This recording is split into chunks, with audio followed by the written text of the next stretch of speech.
ঢাকা বিশ্ববিদ্যালয় ভর্তি পরীক্ষার প্রস্তুতি নিচ্ছ না? তাহলে আজকের এই ক্লাসটি তোমার জন্য খুবই গুরুত্বপূর্ণ।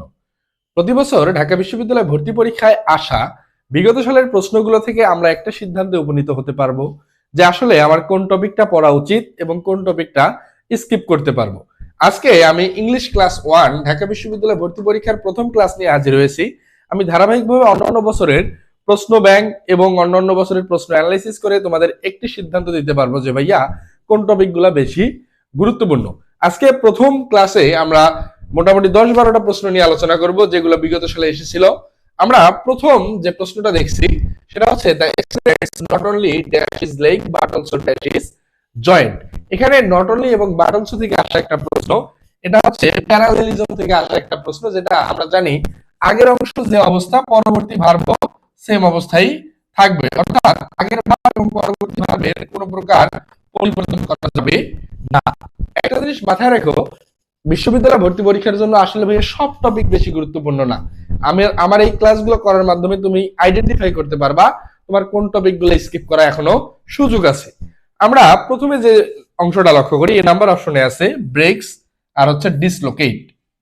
এখানে ব্রেকস আছে প্রেজেন্ট ইনডিফিনিটে, ডিসলোকেটে আছে প্রেজেন্ট ইনডিফিনিটে। আমরা অপশনটা হাতে রাখি। অপশন বি আছে হচ্ছে ব্রোক, ডিসলোকেটেড, দুইটাই আছে পাস্ট ইনডিফিনিটে। দুইটাই কি অবস্থায় আছে ভাইয়া? পাস্ট ইনডিফিনিটে।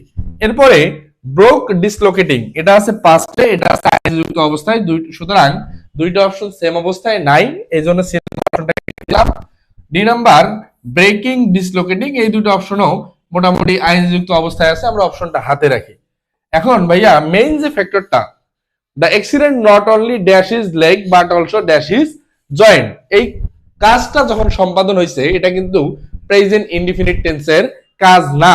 অর্থাৎ আমি যদি একটা অ্যাক্সিডেন্ট করে থাকি বা আমার কোনো বন্ধু একটা অ্যাক্সিডেন্ট করেছে, আমি বলতেছি the accident not only broke her leg, শুধুমাত্র তার পায়ে ভাঙছে বিষয়টা এমন না, but also dislocated his Joints. এই প্রশ্নের কাঙ্ক্ষিত অ্যান্সার হচ্ছে বি নাম্বার, কারণ আমার এই সেন্টেন্সের মিনিং অনুযায়ী আমরা এটা একটা অতীতকালের ঘটনা দেখতেছি।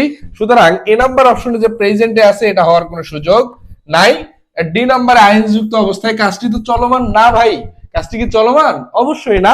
সুতরাং ডি নাম্বার অপশনটি হবে না, কাঙ্ক্ষিত অ্যান্সার হচ্ছে B number.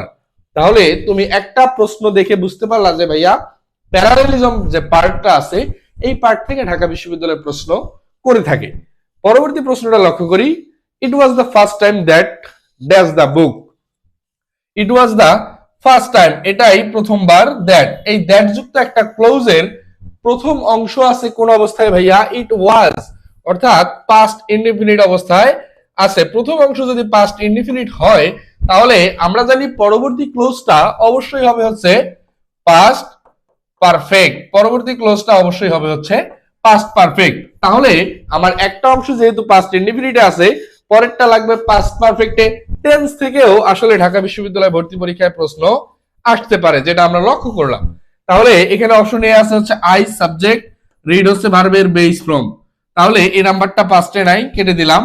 I was reading, I হচ্ছে সাবজেক্ট, ওয়াজ রিডিং, এটা হচ্ছে পাস্ট কন্টিনিউয়াস, পাস্ট কন্টিনিউয়াস, সুতরাং এই অপশনটাও হবে না, আমাদের লাগে পাস্ট পারফেক্ট। সি নম্বরে আছে I had read, yes, past পারফেক্টের যে স্ট্রাকচার, পাস্ট পারফেক্টের স্ট্রাকচার অনুযায়ী আমরা কি জানি ভাইয়া? সাবজেক্ট প্লাস হ্যাড প্লাস ভার্বের পাস্ট পার্টিসিপল। যেহেতু এখানে হ্যাড হচ্ছে অক্সিলারি ভার্ব, রিড হচ্ছে ভার্বের পাস্ট পার্টিসিপল, কাঙ্ক্ষিত অ্যান্সার সি নাম্বার। আর অপশন ডি এ যেটা আছে হ্যাভ রিড, যেটা আমরা জানি প্রেজেন্ট পারফেক্ট, প্রেজেন্ট পারফেক্ট, সুতরাং এই অপশনটাও হবে না। আমাদের এই প্রশ্নের কাঙ্ক্ষিত answer C number, it was the first time that I had read the book. পরবর্তী প্রশ্নটা একটু লক্ষ্য করি। তাহলে আমরা টেন্স থেকেও প্রশ্ন আসতে দেখলাম, তাহলে আমরা প্রথম দেখলাম প্যারালেলিজম থেকে প্রশ্ন আসছে, পরের প্রশ্নটা দেখলাম টেন্স থেকে আসছে। টপিকগুলো একটু আইডেন্টিফাই করে নাও এবং এভাবে বেছে বেছে একটু পড়ার চেষ্টা করো। পরেরটা দেখো, I don't mind negative feedback. এই ডোন্ট মাইন্ড কোন শব্দে এই মাইন্ড যুক্ত যদি থাকে, এই মাইন্ডের পরবর্তী ভার্বটা যদি থাকে, আমরা এই ভার্বের সাথে কি করি ভাইয়া? আইএনজি যুক্ত করি। রাইট ফর্ম অফ ভার্বে তোমরা এটা একের অধিক বার পড়ছো, একের অধিক বার পড়ছো। এই নাম্বারে আছে অ্যাকসেপ্ট, হবে না অ্যাকসেপ্টিং, ইয়েস, অ্যাকসেপ্টের সাথে আইএনজি যুক্ত হয়েছে। আমাদের এই প্রশ্নের কাঙ্ক্ষিত অ্যান্সার হচ্ছে বি নাম্বার, টু অ্যাকসেপ্ট হবে না, অফ অ্যাকসেপ্টিং তো হয় না আসলে। পরবর্তী প্রশ্নটা লক্ষ্য করি, তাহলে আমরা আগের প্রশ্নটা কি দেখলাম ভাইয়া, রাইট ফর্ম অফ ভার্ব থেকেও ঢাকা বিশ্ববিদ্যালয় প্রশ্ন করে থাকে। পরবর্তী প্রশ্নটা দেখো, you should not dash at stranger that way. এখানে দেখো তুমি একটা অপরিচিত ব্যক্তির সামনে একদম একটা মানে জাস্ট ফার্স্ট টাইম দেখা হয়েছে, তার দিকে আসলে ফেল ফেল করে তাকানো উচিত না। তার দিকে কি অবস্থায় তাকানো উচিত না ভাইয়া, একদিন মানে ফেল ফেল করে তাকিয়ে আছো, তুমি তাকে চিনো না জানো না। এই সেন্টেন্সের মিনিংটা হচ্ছে এমন, you should not stare at strangers that way. তোমার কারো দিকে ফেল ফেল করে, অপরিচিত কারো দিকে ফেল ফেল করে তাকানো উচিত না। এক্ষেত্রে স্টেয়ার এবং গ্লেন্স এই দুইটার সাথেই অ্যাপ্রোপ্রিয়েট প্রিপজিশন অ্যাড বসে, দুইটার সাথেই অ্যাপ্রোপ্রিয়েট প্রিপজিশন অ্যাড বসে। But the fact is that এখানে স্টেয়ার এবং গ্লেন্সের ক্ষেত্রে যে জিনিসটা মাথায় রাখতে হবে, স্টেয়ার মানে হচ্ছে ফেল ফেল করে তাকানো, মানে দীর্ঘক্ষণ ধরে তাকিয়ে থাকা, ফেল ফেল করে তাকানো, এটা হচ্ছে স্টেয়ার। আর গ্লেন্স হচ্ছে এক নজর দেখেই দৃষ্টি সরিয়ে ফেলা, এক নজর দেখে দৃষ্টি সরিয়ে ফেলা, এক্ষেত্রে হবে হচ্ছে গ্লেন্স, এক নজর দেখে দৃষ্টি সরিয়ে ফেলা। সুতরাং আমাদের যেহেতু ফেল ফেল করে তাকানো অর্থে কারেক্ট অ্যান্সার হবে stare at, you should not stare at strangers that way. সুতরাং অ্যাপ্রোপ্রিয়েট প্রিপজিশন থেকেও ঢাকা বিশ্ববিদ্যালয় প্রশ্ন করে থাকে। কি কি ভাই, অ্যাপ্রোপ্রিয়েট প্রিপজিশন থেকেও ঢাকা বিশ্ববিদ্যালয় প্রশ্ন করে থাকে। তাহলে আমরা ক্লাস শেষে দেখবো আমরা কয়টা টপিক আর কি পেলাম, যেগুলো ঢাকা বিশ্ববিদ্যালয়ে ভর্তি পরীক্ষায় প্রত্যেক বছর আসতেছে। পরবর্তী দেখি, choose the best option to complete the sentence, the bus dash arrived late this evening. এখানে অ্যাডভার্ব অর্থাৎ তোমরা পার্ট অফ স্পিচ সবাই অলরেডি পড়ে ফেলছো। অ্যাডভার্ব যে বসার, একই সেন্টেন্সে একের অধিক অ্যাডভার্ব যখন থাকে সেক্ষেত্রে অ্যাডভার্বের একটা সিকোয়েন্স মেনটেন করতে হয়, যেটাকে আমরা সংক্ষেপে বলে রাখি এমপিটি। এম মানে হচ্ছে ম্যানার, প্রথমে বসবে ম্যানার, পরে বসবে প্লেস, এরপরে বসবে হচ্ছে টাইম। এখানে যেহেতু আমরা কি কি আছে দেখি, অ্যারাইভড হচ্ছে ভার্ব, প্রত্যেক অপশনেই আছে। এরপরে late this evening, late this evening, arrived this evening, late. তাহলে যেহেতু আমার প্রথমে কি বসবে ভাইয়া, ম্যানার, প্লেস এবং টাইম। এখানে টাইম হচ্ছে দিস ইভিনিং, এটা হচ্ছে টাইম, আর লেট হচ্ছে ম্যানার, লেট হচ্ছে কি ভাইয়া, ম্যানার। যেহেতু ম্যানারের পরে টাইম আছে, আমার এ নাম্বার অপশনটা ঠিক আছে। বি নাম্বারটা কেন ঠিক নাই, ভার্বের পরে ডিরেক্ট টাইম আসছে না ভাই, ভার্বের পরে টাইম আসবে না, ভার্বের পরে আগে ম্যানার আসবে, এই কারণে হয় নাই।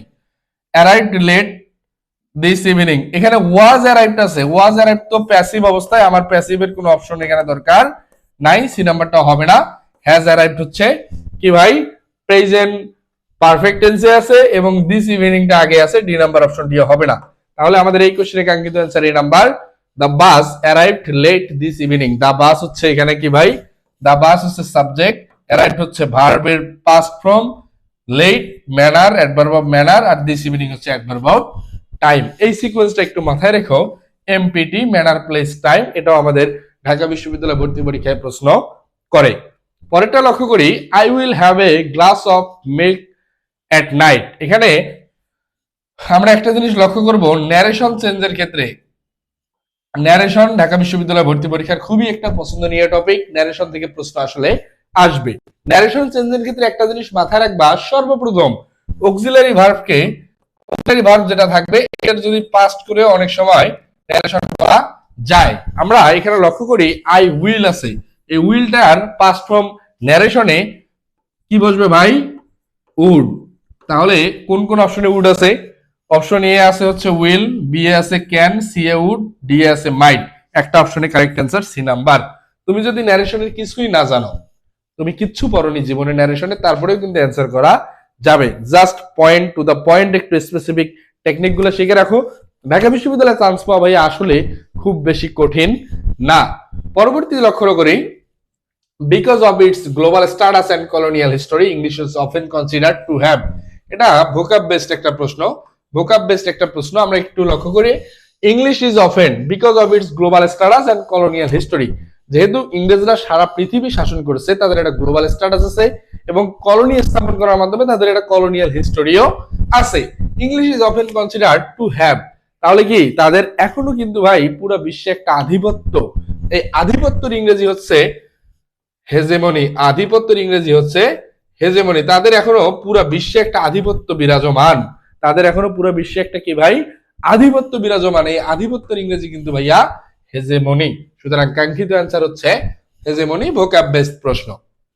পরবর্তী দেখো, the synonym of progress. Progress একটা শব্দ, যেটা ভোকাবুলারি বেসড প্রশ্ন আবার একটা পেয়ে গেলাম। প্রোগ্রেস মানে কি ভাই? উন্নতি করা। প্রোগ্রেস মানে হচ্ছে উন্নতি করা। সুতরাং এখানে যে যা হতে পারে, পারফরমেন্স মানে কি ভাই? কোনো কিছু পারফর্ম করে দেখানো, এটা উন্নতি অবনতি কোনোটাই বোঝাচ্ছে না, এই নাম্বার বাদ। রেগ্রেশন মানে হচ্ছে অবনতি, রেগ্রেশন হচ্ছে অবনতি, যেটা হচ্ছে অ্যান্টোনিম। সুতরাং বি নাম্বার হবে না। Advancement correct answer. অ্যাডভান্সমেন্ট মানে আমরা জানি উন্নতি। পরবর্তী প্রশ্নটা দেখো, তাহলে আমরা ভোকাবুলারি দুটো প্রশ্ন দেখলাম, এরপরে আরেকটা প্রশ্ন দেখলি কারেক্ট স্পেলিং দ্বারা। কারেক্ট স্পেলিং একটা প্রশ্ন এখানে পেয়ে গেছি। কইটা ভাই? হ্যাঁ, নাউশিয়া। এখানে এই নাউশিয়া বানানটাই আমাদের ঠিক আছে, কারণ এই নাউশিয়া মানে হচ্ছে বমি বমি ভাব। নাউশিয়া মানে হচ্ছে বমি বমি ভাব। এই নাউশিয়া এটা টেক্সট বুক বেসড একটা প্রশ্ন। টেক্সট বুকে নাউশিয়া শব্দটা ছিল। তোমরা যারা বি ইউনিটের ভর্তি পরীক্ষার প্রস্তুতি নিচ্ছ, তোমার জন্য টেক্সট বুক ভাই খুবই গুরুত্বপূর্ণ, খুবই। নাউসিয়া এখানে ম্যান্ডেটরি যে বানানটা ছিল, এটা হচ্ছে ম্যান্ডেটরি, যেমন M A N D A T O R I, mandatory. এরপরে স্পেসিফিক, স্পেসিফিক বানানটা এটা না ভাই, specific S P S C S U I T, specific. Disseminate, disseminate এমন D I S S E, disseminate M I N A T E. সুতরাং এই প্রশ্নের কাঙ্ক্ষিত নাউসিয়া। পরবর্তী প্রশ্নটা দেখি, so let freedom ring from the previous liftoffs of New Hampshire. এখানে লেট যুক্ত কোনো বাক্য থাকলে আমরা জানি সেটা হয় হচ্ছে ইম্পারেটিভ সেন্টেন্স। সেটা হয় কি ভাই? Imperative sentence. এখন আমাদের অপশনে কি ইম্পারেটিভ আছে? হ্যাঁ, but the fact is that এই প্রশ্নে মেইন যে কনফিউশনটা, সেটা হচ্ছে এই সো যুক্ত। সো যুক্ত থাকলে আমরা জানি কমপ্লেক্স সেন্টেন্সও হতে পারে, কমপ্লেক্স সেন্টেন্সও হতে পারে। কিন্তু ভাইয়া মাথায় রাখতে হবে, কমপ্লেক্স সেন্টেন্সে তো একটা সাবজেক্ট একটা ফাইনাইট ভার্ব দিয়ে হবে না। কমপ্লেক্স সেন্টেন্সে দুইটা ক্লোজ লাগে, দুইটা ক্লোজ লাগবে। দুইটা ক্লোজের মিনিং হচ্ছে একটা, দুইটা সাবজেক্ট এবং দুইটা ফাইনাইট ভার্ব, দুইটা ফাইনাইট ভার্ব। যেহেতু এই সেন্টেন্সে দুইটা ফাইনাইট ভার্ব নাই, নট কমপ্লেক্স। আসলে বুঝতে পারছো? আমরা একটু ফার্স্ট অফ থেকে রিকল করি, সেটা হচ্ছে তোমরা ক্লাসের লাস্ট মোমেন্ট পর্যন্ত ছিল, একটা জিনিস লক্ষ্য করো, সেন্টেন্স থেকে প্রশ্ন আসছে, স্পেলিং আসছে, ভোকাব আসছে, এরপরে কি আসছে ভাইয়া? ন্যারেশন থেকে আসবে, এরপরে অ্যাডভার্ব অর্থাৎ পার্ট অফ স্পিচ থেকে আসবে, অ্যাপ্রোপ্রিয়েট প্রিপোজিশন থেকে আসবে, রাইট ফর্ম অফ ভার্বস থেকে প্রশ্ন আসবে, টেন্স থেকে প্রশ্ন আসছে, এবং প্যারালেলিজম থেকেও প্রশ্ন আসছে। তোমরা যারা ঢাকা বিশ্ববিদ্যালয় ভর্তি পরীক্ষার প্রস্তুতি নিচ্ছ, মাথায় রাখবা টু দা পয়েন্ট কোন টপিক গুলো আসতেছে এগুলো বেশি করে পড়ার। এবং লাস্ট মোমেন্টে তোমরা এখনো যারা ভর্তি পরীক্ষার ইংরেজি নিয়ে খুব বেশি দুশ্চিন্তায় আসো, তারা অবশ্যই ভাইয়া বিগত সালের প্রশ্নগুলা প্র্যাকটিস করার চেষ্টা করো। আমার এই ক্লাসগুলো একটু রেগুলার দেখার চেষ্টা করো। আমার অফিসিয়াল ফেসবুক পেজ সাইদ সজীব এবং আমার ইউটিউব চ্যানেল সাইদস ইংলিশ, এই দুইটাতে একটু চোখ রাখতে পারো।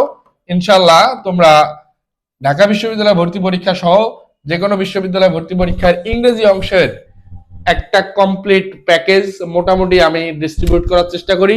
আমি যদি সুস্থ থাকি এবং ব্যস্ত কম থাকি, তাহলে অবশ্যই রেগুলার ভিডিও দেওয়ার চেষ্টা করব। আজকের ক্লাসটি এই পর্যন্তই ছিল। পরবর্তী ক্লাসে দেখার আমন্ত্রণ জানিয়ে আজকে এখানেই শেষ করছি।